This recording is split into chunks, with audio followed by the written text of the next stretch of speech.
Hi everyone, welcome to our next instalment of our weekly coaching sessions. Hope we're all doing well, and we're officially now on the countdown to golf resuming.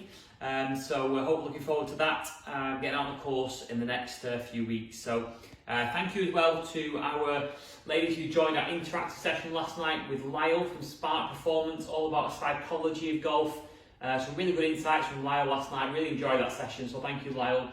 We're looking forward to our next interactive session next week with myself and Olivia, giving you a bit of an insight into equipment, and we've got our rules quiz to mix it up a little bit with some prizes as well for the winners. So something different next week to keep the content going interactively until we can get out there physically and once again get socialising again, hopefully in the next few weeks. So thanks for tuning in tonight. Tonight's session is all about putting. So how to freshen up your putting. So it's one part of the game, obviously, which over winter we've been locked away for a while, so we've not been on the putting greens. So I wanted to talk through some options which you might have on types of grip. Maybe going to new season, you might consider a change in your grip.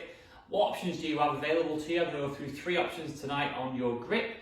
Also talk about the length of your putter. So what's the ideal length for your setup?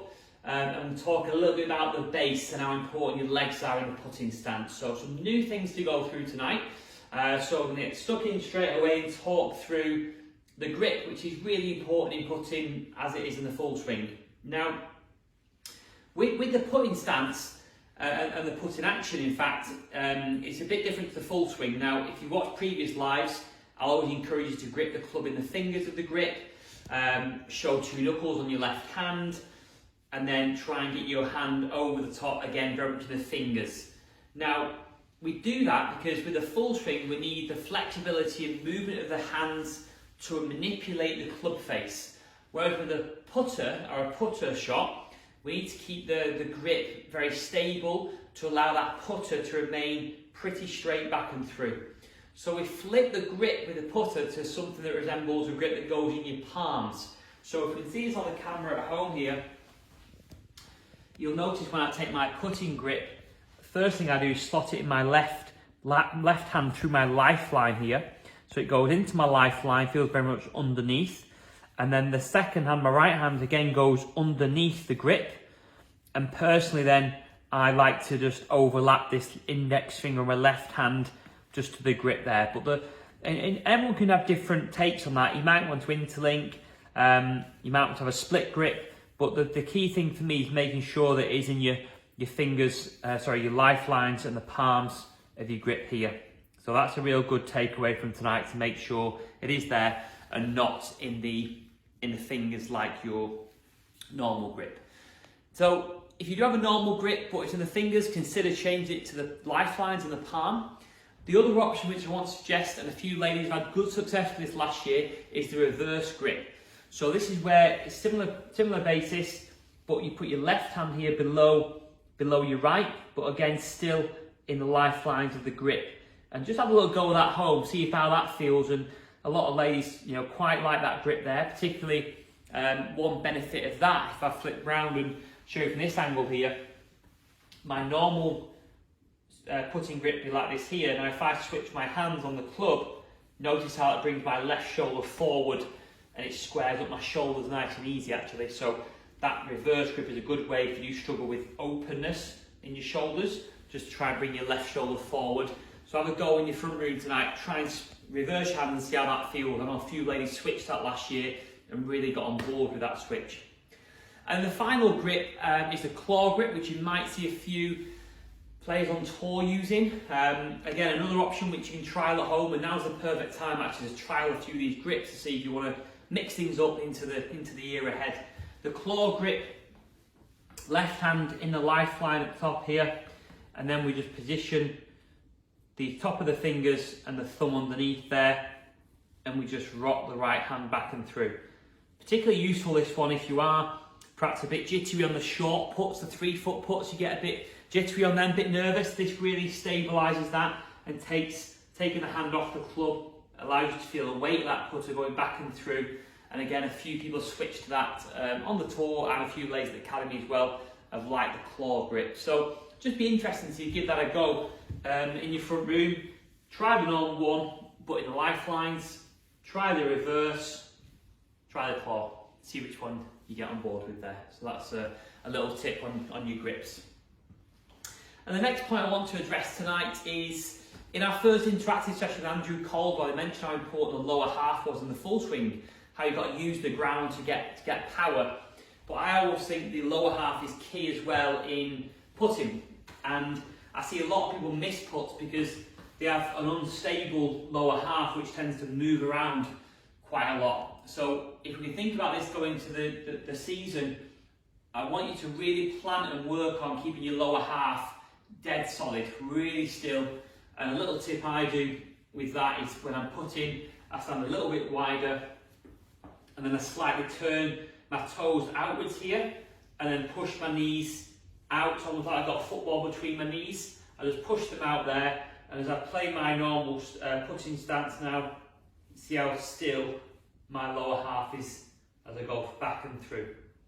So a lot of people again stand quite narrow, some people have the toes in, and that leads to this unstable base. So if you haven't got a front room, a bit of space in a carpet, just give that a go. Stand quite a lot wider than you would do normally actually. A bit wider, push your toes out and your knees out, and just have a go and see, maybe opposite a mirror, see how still your knees can stay.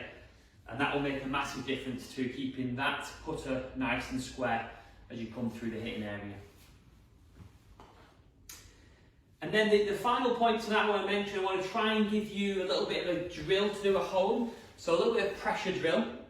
So as we're gearing up to get back into golf now, I think the key is to try and get you focused on some accuracy, some games, keep it a little bit fun in the house. So the drill I want you to do, first of all, get our blue tack on the face. We like our blue tack here just to make sure your strike is always coming out the middle of that putter. So just some blue tack on the putter face to help you work on that. And then the little game, little cup in the front room here. I want you to get two spots, one at 3 foot here, and then one at 6 foot. And the goal is you've got to try and get 3 balls in from 3 foot, and then move back to 6 foot. So obviously if you get all 6 out of 6, but record how many attempts it takes you to do all 6 putts and see how low you can get your score.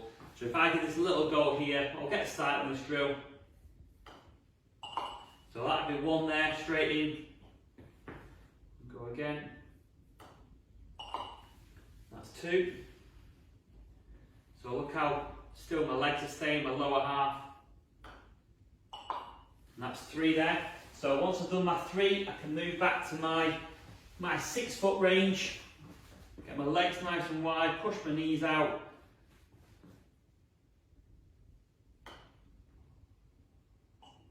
There we go, that's just about in.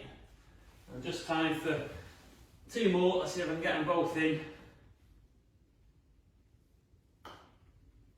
There we go, that's 5. Feel the pressure now, you see, you've got to try and get 6 out of 6. Push the knees out, keep the toes. No, interesting, that one hit the blue tack. Can you believe it? So that would be 6 attempts, I've got 5 in. Let's see if I can get 1 more. Perfect. So 7 attempts to get 6 in from 3 and 6 foot.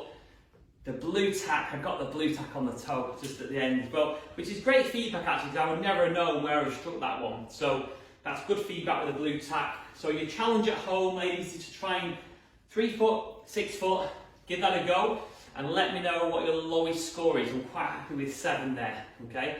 If you can get anything around 10, that's brilliant. It means that you're getting some good puts in from this crucial range of 3 foot, 6 foot. So give that a try this week. Keep the practice a bit more fun, engaging, and give that a crack at home. So that's about it for tonight's session. So consider the grips, think about your setup, toes out, pushing the knees out here, and also I mentioned tonight about the length of putter. So you'll notice just one final point before we finish there. The length of putter, for me, everyone's got different setups, etc. But the one thing I want to see is it set up that your arms are fairly hanging down from your shoulders. Okay, if your putter was too long, then we'd see the elbows coming out here, and that causes the elbows to do a lot of the work, where we want the shoulders to be nice and relaxed. So you'll notice here, my cutter length, 33 inches, allows me to let my arms hang down. I have this chopped down a little bit shorter for me. So get the arms on the grip and get that nice rocking of the putter. Anything taller than that, try and consider just reducing it, which you can do at your local shops or pro shops when we get back to it. But any questions on the putter length, be sure to drop a question in the forum and we can answer that for you. So hope you enjoyed that session tonight, ladies. Give the putting a go. I'm back on the weekend for another live on Sunday, and looking forward to our next interactive session next Tuesday as well with Olivia Pearson at Three Hammers. So have a good evening everyone, and I'll look forward to seeing you all very soon.